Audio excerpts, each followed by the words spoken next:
Allahu Allahu Allahu Allahu Allahu Allahu Allah. السلام عليكم ورحمة الله وبركاته. بسم الله الرحيم. نبينا محمد وعلى آله وصحبه أجمعين. اللهم علمنا بما ينفعنا وانفعنا بما علمتنا إنك على كل شيء قدير. اللهم صل على محمد وعلى آل محمد كما صليت على إبراهيم وعلى آل إبراهيم إنك حميد مجيد. اللهم بارك على محمد وعلى آل محمد كما باركت على إبراهيم وعلى آل إبراهيم إنك حميد مجيد. معزز مشارکین حضرات، نزہۃ النظر فی توضیح نخبۃ الفکر، اس کتاب کا ہم مراجعہ کر رہے ہیں۔ اللہ تعالیٰ کا فضل و احسان ہے ہم پر کہ ایسا موقع ہمیں فراہم ہوا۔ اصول حدیث کی ایک عظیم کتاب جسے ہمارے مدارس کے اندر اکثر جگہوں پر سلیبس میں بھی پڑھایا جاتا ہے، اور ہے بھی کتاب بہت معیاری کتاب ہے، حافظ ابن حجر کی رحمہ اللہ کی۔ تو اسی کا ہم نے جو سلسلہ شروع کیا ہے دروس کا، مراجعے کا، علوم حدیث کے حوالے سے جانکاری کا، آج بھی اسی حوالے سے ہماری جو یہ مجلس ہے اس کا انعقاد ہے۔ گزشتہ دروس ابھی جیسا کہ آپ جانتے ہیں شروعات ہی ہے، جس حوالے سے ہم نے گفتگو کی تھی اس کا بھی انشاءاللہ تھوڑا سا مراجعہ کریں گے، لیکن سب سے پہلے حسب معمول ایک ساتھی ہمارا کوئی عبارت پڑھیں گے اور اس کے بعد انشاءاللہ العزیز اس پر کلام ہوگا۔ جناب، تو یہ عبارت پڑھی ہمارے توفیق صاحب نے، اس کی ماشاءاللہ بہترین کوشش ہے، اسی طریقے سے اگر رہے گا تو ماشاءاللہ اچھی محنت ہے۔ تو ہم جو ابھی اس سے پہلے درس پڑھ رہے تھے، الخبر المحتف بالقرائن، وہ خبر احاد چاہے وہ عزیز ہو یا مشہور یا غریب ہو، وہ کچھ قرائن کی وجہ سے کبھی کبھار اس درجے کو پہنچ جاتی ہے جو ہمیں علم کا فائدہ دے دیتی ہے، علم یقین کا فائدہ دے دیتی ہے۔ یعنی ایسی حدیث جب ہمیں کہیں پر مثال کے طور پر صحیح بخاری کے اندر ملتی ہے، یہ دو ایسی عظیم کتابیں ہیں جن کو امت اسلام نے، اہل علم نے، محدثین نے ہاتھوں ہاتھ لیا ہے۔ ان کے اندر جو حدیث ہے اس کا مقام و مرتبہ بقیہ کتابوں کے احادیث سے اعلیٰ ہے۔ جس سند کے ساتھ ان دو کتابوں کے اندر جس سند کے ساتھ جو حدیث پائی جاتی ہے، وہی متن دوسری کسی کتاب کے اندر دوسرے رجال کے ساتھ ہوگی۔ صحیح بخاری اور مسلم کا متن جو ہے وہ حدیث جو ہے زیادہ اقویٰ ہوگی۔ اگر دوسری کسی کتاب کے اندر اس حدیث کے جو الفاظ میں کچھ کمی یا زیادتی کچھ ہوگی تو جو راجح قرار دیا جائے گا وہ ان دو کتابوں کے الفاظ کو۔ تو بہرحال کبھی کبھار ایسا بھی ہوگا کہ رجال پر بھی کبھی کبھار جو ہے اعتبار کیا جاتا ہے، لیکن ان دو کا مقام اس فن میں بہت بڑا ہے۔ پہلی یہ تھی، اور دوسری جو چیز ہم نے اس کے اندر پڑھی تھی خبر محتف بالقرائن میں، وہ مشہور تھی، وہ حدیث مشہور جس کے طرق جو ہے سندیں بہت زیادہ ہوں، یہاں تک کہ وہ اس تک نہ پہنچے، کس تک؟ متواتر کو نہ پہنچے، کیونکہ متواتر سب کی سب آپ کو پتہ ہے علم یقینی کا فائدہ دیتی ہیں ہر ایک کو، چاہے جو اس علوم حدیث کی مہارت رکھتا ہو یا نہیں، کیونکہ خبر متواتر اس کو کہتے ہیں جس میں خبر دینے والوں کی تعداد اتنی ہوتی ہے جن کا اس کا جھوٹ پر اتفاق ہونا محال ہو، وہ متواتر ہوتی ہے۔ تو احاد میں ایسا نہیں ہے۔ احاد کے لیے اس کو ہم کیوں کہتے ہیں کہ علم نظری کا فائدہ دیتی ہے؟ کیونکہ اس میں چاہے جس کے پاس مہارت ہوگی، جو اس کو سمجھتا ہوگا، اس میں جانکاری رکھتا ہوگا، جس کو غور و فکر کی صلاحیت ہوگی، جس کو بولتے ہیں صلاحیت ہوگی، وہی اس کو فرق کر پائے گا، وہی اس کو جان پائے گا۔ تو مشہور جو ہے وہ غریب کی ایک قسم، اس کی احاد کی ایک قسم ہے، احاد کی ایک قسم ہے۔ تو لیکن جب مشہور کوئی ایسی روایت جس کے سند میں روات جو ہیں وہ ضعف سے خالی ہوں گے، وہ بھی ایک ہوتا ہے اس کے اندر قرینہ کیا محتمل قرائن، جس سے خبر یقینی کے درجے تک، علم یقینی کے درجے تک پہنچتی ہے۔ اور تیسری تھی مسلسل، حدیث مسلسل جو ائمہ حفاظ اور متقنین کی سے ہے، جس کو جیسا کہ انہوں نے مثال دی تھی، کوئی حدیث نقل کرنے والا امام یہ شافعی ہوں گے، امام شافعی ہوں گے، وہ روایت کریں گے، احمد بن حنبل کریں گے شافعی سے، اور پھر ان کے ساتھ دوسرا بھی کوئی راوی ہوگا، اور پھر شافعی کریں گے مالک سے، اور دوسرا بھی راوی کوئی ان کے ساتھ ہوگا، تو وہ خبر جو ہے مضبوط بن جائے گی۔ اور جو عبارت آج پڑھی ہمارے ساتھی نے، وَلَا يَتَشَكَّكُ مَنْ لَهُ أَدْنَى مُمَارَسَةٍ بِالْعِلْمِ وَأَخْبَارِ النَّاسِ، کہتے ہیں اس میں ذرہ برابر بھی شک نہیں، جس کو من لہو ادنى ممارسہ، جس کو تھوڑی سی بھی مہارت ہوگی بالعلم، اور علم سے مراد یہاں پر علم حدیث، علوم حدیث کے حوالے سے جس کو تھوڑی سی بھی مہارت ہوگی، وہ اخبار الناس، اخبار لوگوں کی خبریں، اور لوگوں کی خبریں کا مطلب یہاں پر کیا ہے؟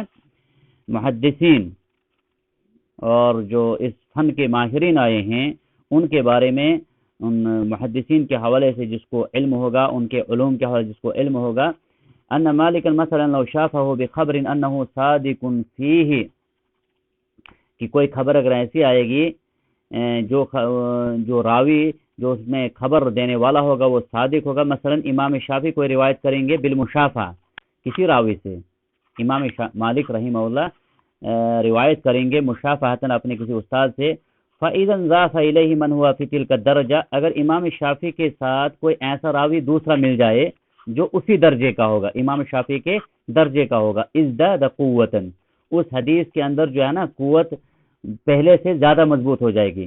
مثلا یہ اس طریقے سے مصنف سے کہنا چاہتے ہیں یہ بات کہ اگر کہیں پر کوئی راوی اوثق ہے، امام مالک جو ہیں وہ امام دار الحجرہ ہیں، ان کے بارے میں آپ سب جانتے ہیں، امام مالک جو ہیں ایک اعلیٰ درجے کے امام ہیں، اگر وہ کسی حدیث کو نقل کرتے ہیں اپنے استاد سے، اگر امام مالک جیسا ہی دوسرا راوی اوثق اسی حدیث کو اس استاد سے نقل کرنے والا ہو، یا کسی دوسرے استاد سے اسی حدیث کو نقل کرنے والا ہو، تو اس حدیث کے اندر ازداد قوتاً مضبوطی آ جاتی ہے بنسبت پہلے سے جب اکیلا ہوگا، ٹھیک ہے، پہلے سے زیادہ وہ حدیث مضبوط ہو جاتی ہے۔ وَبَعُدَ عَمَّا يُخْشَى عَلَيْهِ مِنَ السَّهْوِ، اور پھر اس چیز کا اندیشہ ختم ہو جاتا ہے وہاں پر، اس چیز کا وہاں پر یہ اندیشہ ختم ہو جاتا ہے کہ اس میں سہو کوتاہی ہو سکے گی، اس میں کوتاہی ہو سکے گی، کیونکہ جب امام مالک روایت کوئی حدیث کرے گا اور اس کے ساتھ ویسا ہی کوئی اوثق راوی ملے گا تو وہاں پر سوء حفظ کا جو ہے وہ احتمال نہیں رہے گا، سہو کا احتمال نہیں رہے گا، کیونکہ اس قسم کے دو ائمہ جب بات کو نقل کریں گے تو ظاہر سی بات ہے ایسا نہیں ہوگا کہ اس کے اندر کوئی کسی بھی قسم کی سہو کا جو ہے اندیشہ باقی رہے گا۔ وَهَذِهِ الْأَنْوَاءُ الَّتِي ذَكَرْنَاهَا لَا يَحْصُلُ الْعِلْمُ بِصِدْقِ الْخَبْرِ، اور بعض نسخ کے اندر آیا ہے بِصِدْقِ الْمُخْبِرِ، بِصِدْقِ الْمُخْبِرِ یعنی روایت دینے والا، خبر دینے والا، خبر سے مراد روایت خبر دینے والا، منها الا للعالم بالحدیث، کہتے ہیں یہ تین قسمیں جو ہم نے پیچھے ذکر کی، یہ قسمیں ہم نے جو پیچھے ذکر کی نا، اس کا جو ہے اس کا علم فائدہ نہیں حاصل ہوگا جو خبر دینے والا ہوگا اس حوالے سے، سوائے اس کے کہ جو حدیث کے علم رکھنے والا ہوگا، اس فن کو جاننے والا ہوگا۔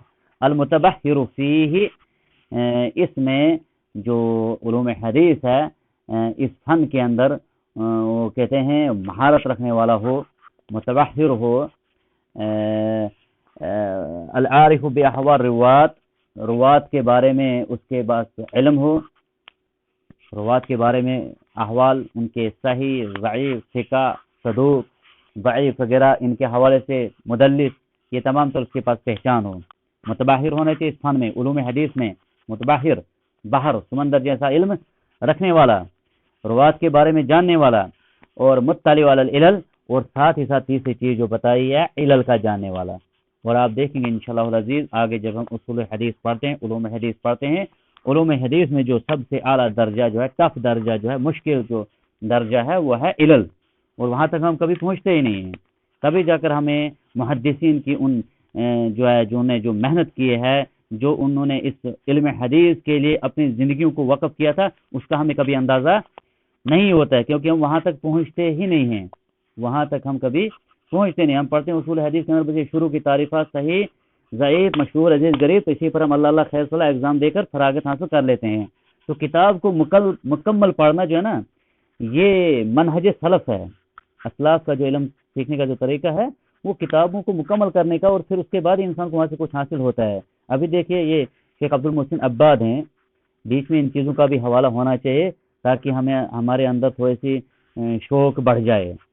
کہتے ہیں وہ مسجد نبوی میں ابھی پڑھاتے ہیں ماشاءاللہ. صحیح مسلم کے کوئی دروس ان کے پاس ہم نے پڑھے تھے، صحیح بخاری، صحیح مسلم، ان کے انہوں نے تقریباً 50 سے زیادہ مرتبہ جو ہے نا کہ وہاں پر پڑھایا، مسجد نبوی کے اندر دروس دیے. ایک ہی کتاب کو اتنی مرتبہ 50-60 مرتبہ جب ایک انسان اس کتاب کو پڑھے گا، کیا خیال ہے کہ اس کے انسان کے اس کتاب کی معرفت کیسی اس کے پاس ہوگی. اسی لیے سورۃ مدینہ کے اندر شیخ عبد المحسن جو ہیں کسی بھی کتب ستہ ہو یا کتب تسعہ کا کوئی بھی راوی ان کو بتائے، وہ پورا احوال بتائیں گے، کون راوی، کیا اس کی حالت کیا ہے، سکہ وغیرہ وغیرہ جو ہے نا.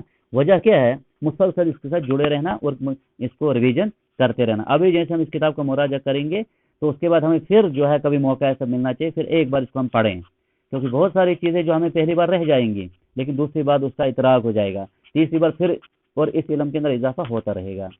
تو کہتے ہیں اس جو ہم نے قسمیں ذکر کی، اس کا جو ہے علم حاصل نہیں ہوگا، کوئی فائدہ نہیں لے گا اس خبر دینے والے کے حوالے سے سچائی یا صحیح ہونے کی. یہ باقی جس کے پاس علم حدیث ہو، متباہر ہو اس فن میں، جو روات کے حوال کے بارے میں جاننے والا ہو، اور علل کے بارے میں بھی اس کے پاس اطلاع ہو، مطالعہ ہو. مطلع کا مطلب اطلاع ہو، یعنی مطالعہ کیا ہو، اس کے پاس وہ چیز اس کے پاس موجود ہو. آگے کہتے ہیں حافظ ابن حجر وَكَوْنُ غَيْرِهِ لَا يَحْصُلُ لَهُ الْعِلْمُ بِصِدْقِ ذَلِكَ لِقُصُورِهِ عَنِ الْأَوْصَافِ الْمَذْكُورَةِ لَا يَنْفِي حَصُولَ الْعِلْمِ لِلْمُتَبَحِّرِ الْمَذْكُورِ وَاللَّهُ أَعْلَمُ. کہتے ہیں کہ اس کا ہونا دوسرے کو فائدہ نہیں ملے گا. یعنی ہم نے کہا، جو ہم نے پچھلی 3 قسموں کا تذکرہ کیا، اس کا جو تقاسیم ہم نے یہاں پر پڑھی پیچھے، یہ اسی انسان کو اس کا علم حاصل ہوگا، فائدہ ہوگا اس خبر دینے والے کی خبر کے حوالے سے. وہی کہے گا کون سی خبر جو ہے مشہور، عزیز، غریب ہے، اور کون سی خبر ہمیں جو ہے علم محتب بالقرائن ہے، اور کون سی ایسی نہیں ہے. یہ حاصل اس کو ہوگا جس کے پاس اس چیز کا علم ہوگا. اور دوسرے کو کون غیرہ لا یحصل له العلم، دوسرے کو اس چیز کا علم حاصل نہیں ہوگا، بصدق ذالک، اس کی سچائی کی، خبر دینے والے کے حوالے سے جو روایت کرنے والا ہوگا، لقصورہ عن الاوصاف المذکورہ، اس کے پاس قصور ہے، کوتاہی رہ گیا، کمی رہ گئی ہے جو صفات ہم نے پیچھے ذکر کیے. یعنی وہ علم حدیث کا جانے والا ہو، متباہر ہو، عارف باحوال روات ہو، المطلع علی العلل ہو، یا اوصاف اس کے اندر نہیں پائے جاتے ہیں. لا ينفی حصول العلم للمتباہر مذکور، یہ اس چیز کی نفی نہیں کرتا ہے کہ جو جس کے پاس اس علم کا جو اس علم کا ماہر ہوگا اس کو اس چیز کا فائدہ نہیں ہوگا. تقریباً سمجھ نہیں آئی ہوگی، کچھ ایسا ہی لگتا ہے. بات اس طرح کہہ رہے ہیں مصنف یہاں پر کہ جو خبر ہمیں علم یقینی کا فائدہ دیتی ہے نا، جو ہم نے اس یہاں پیچھے 3 قسمیں پڑھی، محتب بالقرائن والی، چاہے وہ غریب و عزیز و مشہور ہو، اگر وہ جو ہے محتب بالقرائن ہے وہ خبر، وہ علم یقینی کا فائدہ دیتے ہیں. 3 قسم کی جو خبریں ہم نے پڑھی احاد کی، وہ ہمیں علم یقینی کا جو فائدہ دیتی ہیں، وہ کس کو علم یقینی کا فائدہ دیں گی؟ جو اس علم کا ماہر ہو، مہارت رکھنے والا ہو. دوسرے کو کیوں نہیں دیں گی؟ کیونکہ اس کے اندر وہ صفات نہیں پائی جاتی ہیں جو اس عالم کے اندر پائی جاتی ہیں. واللہ اعلم، یہ کہنا چاہتے ہیں مصنف. ومحصل الانواع الثلاثه التي ذكرناها، کہتے ہیں اب خلاصہ جو 3 قسمیں ہم نے ذکر کی اس سے پہلے، وہ یہ ہے کہ اول، پہلا کا تعلق ہے یختص بالصحیحین، پہلا کا تعلق جو خاص کس کے ساتھ ہے؟ صحیحین. صحیحین مطلب صحیح بخاری اور مسلم. والثانی، اور دوسری جو قسم ہے بما له طرق متعددہ، جس کے بہت سارے طرق ہوں گے. متعددہ طرق سے مطلب طریق اور سند یہاں پر مراد ہے، جیسا کہ پہلے ہم نے پڑھا ہے. طرق سے مطلب اسناد ہیں. جس کی بہت ساری سندیں ہوں گی ضعف سے خالی ہوں گی، وہ بھی علم یقینی کا فائدہ دیتی ہے۔ والثالث بما رواه الائمہ بما رأوه رواہ الائمہ جس کو ائمہ نے روایت کیا ہوگا۔ وَيُمْكِنُ اجتماع الثلاثة من في حدیث واحد، کہتے ہیں ممکن ہے کہ یہ تینوں صفات ایک کے اندر پائی جائیں گی، یعنی وہ حدیث صحیح بخاری مسلم کے اندر بھی ہوگی، اس کی سندیں بہت زیادہ ہوں گی، اور اس کو روایت کرنے والوں میں سے ائمہ بھی ہوں گے، اجلہ بھی ہوں گے، یعنی یہ تینوں صفات جو ہیں کسی ایک حدیث کے اندر بھی پائی جا سکتی ہیں۔ فَلَا يَبْعُدُ حِينَئِذٍ الْقَطْعُ بِصِدْقِهِ، تو کہتے ہیں اس وقت قطعی فیصلہ آپ کر سکتے ہیں کہ اس حدیث کی علم یقینی کا فائدہ دینے کا، علم قطعی کا، علم یقینی کا فائدہ دینے پر اس وقت کوئی ایسا ہے ہی نہیں کہ وہاں پر پھر موقع ہوگا کہ اس کے یقین نہیں کیا جا سکے گا۔ یہ بعید نہیں ہے، یہ بعید نہیں ہے کہ وہاں پر خبر جو ہے قطعی کا فائدہ دے گی، صدق قطعی کا فائدہ دے گی۔ اور یہاں پر ایک چیز میں بتاؤں گا، یہاں پر مصنف نے چوتھی قسم کی طرف اشارہ کیا ہے، شاید آپ سمجھ گئے ہوں گے۔ پہلی تین قسمیں ہیں، پہلی قسم ہے جس کا تعلق صحیح بخاری مسلم سے ہو، دوسری جو ہے وہ ہے جس کے طرق بہت زیادہ ہوں، اور تیسری جو ہے جس کو ائمہ نے روایت کیا ہوگا، اور اگر کسی حدیث کے اندر یہ تینوں پائی جائیں گی تو یہ چوتھی قسم ہو جائے گی، چوتھی قسم ہو جائے گی۔ واللہ اعلم۔ اگر سمجھ نہیں آئے گی انشاءاللہ ہمارے لیے سوال کے لیے بھی ٹائم ہوگا، اور انشاءاللہ واٹس ایپ گروپ موجود ہے، وہاں پر بھی آپ پہنچ سکتے ہیں۔ اب چلتے ہیں ہم آگے، تھوڑا سا ہم سست چل رہے ہیں نا، اس وجہ سے اقسام الغریب، غریب کی اب قسمیں، جیسا کہ پہلے انہوں نے اشارہ کہا تھا حافظ ابن حجر نے کہ سنقسم الغریب، ہم جو ہے اس غریب کو جو ہے عنقریب تقسیم کریں گے، جیسے آپ نے پیچھے پڑھا تھا سیقسم یا سنقسم الیہ الغریب المطلق والغریب النسبی، پیچھے کہہ چکے ہیں مصنف رحمہ اللہ۔ اب یہاں پر وہ دو قسمیں ذکر کریں گے۔ ثم الغرابۃ اما ان تكون فی اصل السند، کہتے ہیں پھر جو غرابت ہوگی اما ان تكون فی اصل السند، یا تو پھر وہ اصل سند میں پائی جائے گی۔ اصل سند سے مطلب کیا ہے؟ فی موضع الذی یدور الاسناد علیہ ویرجع، وہ مقام جہاں کی طرف سند لوٹتی ہے، جہاں سے سند جو ہے اصل میں نکلتی ہے۔ سند کہاں سے نکلتی ہے؟ ابتدا کہاں سے ہوتی ہے؟ صحابی سے، جہاں سے صحابی جو ہے روایت کرتا ہے، وہاں سے سند جو ہے وہاں نکلنے کی جگہ ہے، وہ وہاں سے ابتدا ہوتی ہے کسی بھی سند کی وہاں سے ابتدا ہوتی ہے، تو وہیں لوٹتی ہے ہر ایک سند۔ مثال کے طور پر آپ مختلف قسم کی کتابوں کا مطالعہ کریں گے، بخاری، مسلم، ابو داؤد، ترمذی، نسائی، ابن ماجہ وغیرہ، کوئی بھی حدیث کی کتاب اٹھاؤ گے، وہاں پر آپ سند پڑھو گے، ممکن ہے آپ کو بہت ساری سندیں پہلے سے ملیں گی، کیونکہ امام بخاری کا استاد کوئی اور ہوگا، مسلم کا کوئی اور ہو سکتا ہے، ان کا کوئی اوپر اور کوئی استاد ہوگا، لیکن اوپر سند کہاں پر ملے گی؟ یا تو تابعی کے پاس ملے گی یا صحابی کے پاس ملے گی، اور کبھی کبھار ممکن ہے کہ پوری سند نیچے سے بھی کہیں بیچ میں اتفاق ہو سکتا ہے، لیکن اکثر یہ ہوگا کہ سند پلٹ کر پھیر کر کہاں پر پہنچتی ہے؟ صحابی یا تابعی کے پاس، اور وہی دائر سند ہے، وہی گھومنے کی جگہ ہے جہاں کی طرف سند تمام کی تمام لوٹتی ہیں۔ ولو تعدد الطرق الیہ، اگرچہ اس کے بہت ساری سندیں نیچے سے ہوں گی، مصنفین سے جنہوں نے حدیثیں جمع کی ہوں گی، جو احادیث کی کتابوں میں حدیثیں موجود ہوں گی۔ وہو طرفہ الذی فیہ الصحابی، اور وہ کون سا اصل سند کون سا ہے؟ اصل سند کون سا ہے؟ وہ طرف، وہ جانب جس جانب صحابی ہوتا ہے۔ اولا یکون کذالک، اور کبھی کبھار ایسا ہوگا کہ وہاں پر کیا ہوگا، یہ صحابی کی طرف نہیں بلکہ تابعی کی طرف لوٹے گی، یا تابعی کے بعد اتباع تابعی، بأن یکون التفرد فی اثنائہ، کسی دوسرے مقام کی طرف لوٹے گا۔ یہاں پر تفرد، یہاں پر آپ کو تھوڑا سا مشارکین، آپ کو تھوڑا سا ذہن جو ہے نا کھلے ذہن سے دروس سننے ہیں، تھوڑے سے قید جیسا نہیں رہنا، خود کھلے ذہن سے سننا بہت آسان ہے کتاب، یہ علوم حدیث بہت مزیدار فن ہے، اس میں کوئی ایسی چیز مشکل نہیں ہے، ممکن ہے سمجھانے میں کوتاہی ہوگی لیکن آپ سوال کر سکتے ہیں، یہاں پر سمجھ مسئلہ نہیں آیا، کیا کہنا چاہتے ہیں حافظ ابن حجر۔ جب حافظ ابن حجر کی کتاب آپ سمجھنے شروع ہو جاؤ گے نا، پھر آپ کو پھر لطف ہے پڑھنے کا علوم حدیث۔ کہتے ہیں مصنف یہاں پر کہ جو غرابت ہوگی نا، وہ تو یا تو اصل سند میں ہوگی، اصل سند سے مطلب جہاں سے سند کی اصل ہے، جڑ ہے، اصل کہتے ہیں کسی بھی چیز کو جڑ، جہاں سے نکلی ہے سند، یا تو کہتے ہیں وہ طرف ہے جو صحابی کا ہے، صحابی کے پاس ہوگا اس کا جو ہے تفرد۔ او لا یکون کذالک، ایسا نہیں ہوگا، بأن یکون التفرد فی اثنائہ، یا پھر اس کے بعد کہیں مقام پر ہوگا۔ مثال کے طور پر صحابی سے روایت کرنے والے 2-3 تابعی ہیں، اور تابعی سے بھی کوئی 2-3 ہوں گے، اس کے بعد کہیں پر کوئی تفرد رہ جائے گا، یا پھر تابعین میں سے کوئی تفرد رہ جائے گا، یا تبع تابعین میں سے کوئی تفرد رہ جائے گا. لیکن یہاں پر ایک چیز طرف میں اشارہ بھی کروں گا، لیکن تھوڑا آگے بڑھ کے کہیں یروی عن الصحابی اکثر من واحد، جیسا کہ ایسا ہوگا کہ صحابی سے جو روایت کرنے والے ہوں گے نا اکثر ہوں گے ثم يتفرد برواية عن واحد منهم شخص واحد، لیکن پھر اس کے بعد کیا ہوگا، مطلب صحابی سے روایت کرنے والے 5 تابعی تھے، لیکن 5 تابعی سے آگے روایت کرنے والا ایک ہی کوئی شاگرد ہوگا تابع تابعی، تو یہ دوسری قسم ہوگی. ایک ہوگی کہ اصل سند میں تفرد ہوگا. اور پھر یہاں پر ایک مسئلہ اور بھی یہاں پر آتا ہے، کیا صحابی کا اکیلا نبی صلی اللہ علیہ وسلم سے روایت کرنا، کیا اس پر اطلاق کر سکتے ہیں ہم اس غرابت کا؟ دیکھیے یہاں پر 2 قول ہیں اہل علم کے، اور حافظ ابن حجر رحمہ اللہ جس چیز کی طرف اشارہ کر رہے ہیں نا وَهُوَ طَرَفَهُ الَّذِي فِيهِ صحابی، یہاں سے ایسا لگ رہا ہے کہ حافظ ابن حجر کہتے ہیں کہ اگر صحابی بھی نبی صلی اللہ علیہ وسلم سے اکیلا روایت کرتا ہے اس پر بھی آپ غرابت کا لفظ ڈال سکتے ہو، تفرد اس کو بھی کہہ سکتے ہو. لیکن اس سے پہلے بعض ایسے بھی آئے ہیں جیسا کہ ابن صلاح رحمہ اللہ، اور بھی بعد میں بھی کچھ ہیں، انہوں نے جو ہے پھر انہیں مطلق 2 قسمیں اس کی ہیں، 2 قسمیں کی ہیں، 2 قول اس میں ذکر کیے ہیں.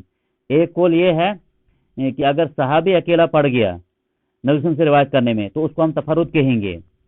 ایک جماعت کہتے نہیں جی اس کو تفرد نہیں کہیں گے، کیوں؟ کیونکہ الصحابۃ کلھم عدول، صحابہ سب کے سب عادل ہیں، لہٰذا ہم اس کو جو ہے صحابی کا تفرد کو ہم تفرد نہیں کہیں گے. البتہ اگر صحابی کے بعد تابع اکیلا رہے گا نا یہ تفرد ہے. بہرحال دونوں قول جو ہیں یہ قوی ہیں. اب ہم جیسے ادنا تعلم جو ان کتابوں کا بھی سمجھ بھی نہیں پورا پا رہے ہیں، ہم کون سا کہیں گے کہ راجح کون سا ہے.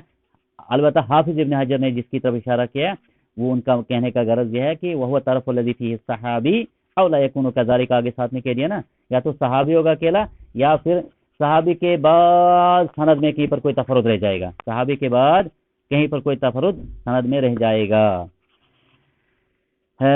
ثم يتفرد روایتا واحد منهم شخص واحد فالاول الفرد مطلق، پہلی کا نام ہے فرد مطلق. اب دیکھیں اس غرابت کی 2 قسمیں بن جاتی ہیں، 2 قسمیں. اگر بورڈ ہوتا نا ہمیں سامنے یا پھر آپ سامنے ہوتے تو ہم اس کو لکھ کر پیش کرتے. اگر دیکھیں ہم مانیں گے اگر اس وقت حافظ ابن حجر کی بات یا ایک ائمہ کی ایک بات کو اٹھائیں گے، ہم ائمہ کے ایک قول کو اٹھائیں گے. ائمہ کا ایک قول یہ کہتا ہے ہمیں اہل علم کا، علوم حدیث کا یا محدثین کا، وہ کہتے ہیں اگر نبی سے روایت کرنے والا صحابی ایک ہے، پھر صحابی سے آگے روایت کرنے والے 2 ہوں گے 3 ہوں گے، پھر وہاں سے آگے تابعین بھی 2 3 کچھ ہوں گے، اگر صحابی یہاں پر اکیلا رہ گیا اس کو بھی ہم غریب بولیں گے، اس کو بھی ہم غریب ہم بولیں گے. تفرد بھی فلانی، مطلب یہ کوئی صحابی اکیلا رہ گیا ہے.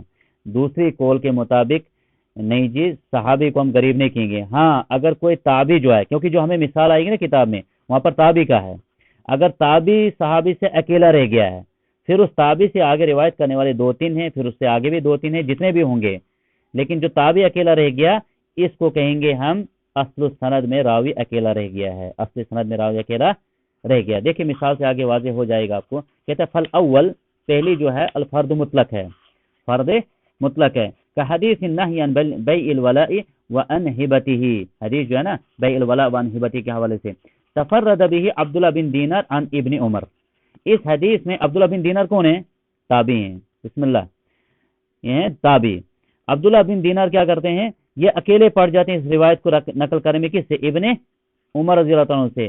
پھر عبداللہ بن دینار سے آگے راوی ہیں ایک سے زیادہ، یعنی اتباع تابعین جو ہیں ایک سے زیادہ ہیں، لیکن جب یہ تابعی اکیلا رہ گیا نا اس کا نام کیا پڑ گیا؟ فرد مطلق. اسی کو کہتے ہیں اصل سند میں راوی اکیلا رہ گیا ہے، اصل سند میں راوی اکیلا پڑ گیا ہے. وقد يتفرد به راوی عن ذلك المتفرد كحديث شعب الایمان تفرد به ابو صالح عن ابی ہریرہ وتفرد به عبداللہ بن دینار عن ابی صالح. کہتے ہیں کبھی ایسا بھی ممکن ہوگا کہ پھر وہ تفرد آگے بھی برقرار رہے گا.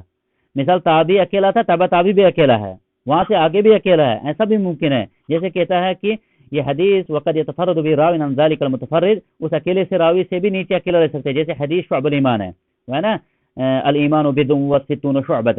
اس حدیث کو روایت کرنے والے ہیں ابو صالح تابعی. کس سے روایت کرتے ہیں؟ ابو ہریرہ سے، اکیلے ہیں.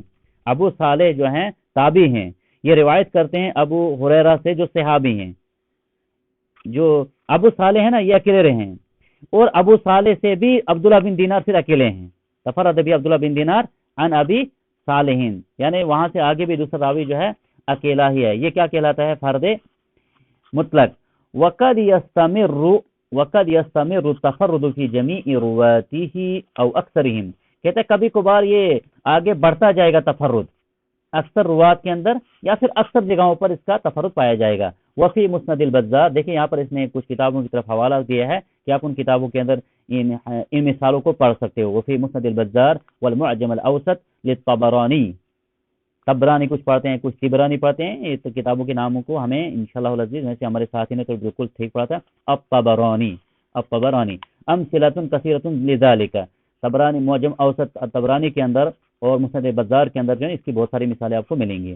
آگے چلتے ہیں ہم دوسری قسم الغریب النسبی والفرق بینہ وبین الفرد۔ اب دوسری قسم کون سی ہے؟ الفرد نسبی ہے، اس کو آج ہم انشاءاللہ مکمل کریں گے تاکہ سمجھ اچھی طریقے سے آئے گی۔ غریب فرد نسبی سمی نسبیا لکون التفرد به تفرد فيه حصل بالنسبة إلى شخص معين وإن كان الحديث في نفسه مشهورا، کہتے ہیں حافظ ابن حجر رحمہ اللہ یہاں پر یہ تفرد جو ہوگا یہ کسی شخص کی طرف جو ہے کہیں خاص جگہ پر معین شخص کی طرف نسبت ہوگی۔ مثال کے طور پر آگے جو مثال دے گا نا، مثال ہے اس میں آگے غالباً نہیں ہے، مثال نہیں یہاں پر، تو بہرحال میں اسی طریقے سے آپ کو سمجھانے کی جو ہے کوشش کروں گا۔ کہتے ہیں جو فرد نسبی ہے اس کو نام کیوں پڑا نسبی؟ کیونکہ اس میں کسی خاص شخص کی طرف اس کی تفرد ہونے کی وجہ سے، اس کے غریب ہونے کی وجہ سے نام پڑا ہوا ہے، یعنی اصل و سند میں غرابت نہیں ہے، یعنی تابعی اکیلا نہیں صحابی سے روایت کرتا ہے، بلکہ صحابی سے تابعی 2-3 روایت کرتے ہیں، اس کے بعد کسی مقام پر تفرد رہا ہے۔ اگر صحابی سے ایک ہی تابعی روایت کرے گا وہ فرد مطلق ہے، اس کو یاد رکھیں گے آپ۔ اگر صحابی سے 1-2 تابعی روایت کرتے ہیں اس کے بعد کہیں پر تفرد رہ گیا ہے اس کو کیا کہیں گے؟ فرد نسبی۔ وَإِنْ كَانَ الْحَدِيثُ فِي نَفْسِهِ مَشْهُورًا، کہتا ہے اگر جو حدیث فی نفسی کیا ہوگی وہ مشہور ہوگی، فی نفسی وہ حدیث مشہور ہوگی۔